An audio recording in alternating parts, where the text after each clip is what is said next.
ഞാനിന്ന് ഉറക്കേണ്ടിയിട്ട് വന്നപ്പം ഞാൻ ഭയങ്കര സർപ്രൈസ്ഡായി. അതേപോലെ എനിക്ക് ഭയങ്കര ഹാപ്പിയായി. ഞാൻ ഭയങ്കര അമ്മ എനിക്ക് വേണ്ടി ഇവിടെ പൊതിച്ചോറുണ്ടാക്കി വെച്ചിരുന്നു.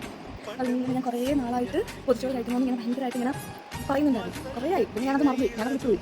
അപ്പോൾ ഞാൻ നോക്കിയപ്പോഴത്തേക്ക് ഇന്ന് രാവിലെ നോക്കിയപ്പം നമ്മൾ വിളയുമല്ലോ കരുണതൻ മുത്തുപൊഴിയുമല്ലോ ഓണനിലാവല്ലേ അമ്മയെന്നും നന്മ മലരല്ലേ ആരെ കണ്ടാലും അവരെല്ലാം അമ്മയ്ക്ക് കുഞ്ഞുങ്ങൾ ഞാനും ഈ അമ്മയ്ക്ക് പൊന്നുണ്ണി എന്നും പൊന്നുണ്ണി തങ്ക മനസ്സ് ഈ അമ്മ മനസ്സ് മുറ്റത്തെ തുളസി പോലെ ഈ മുറ്റത്തെ തുളസി പോലെ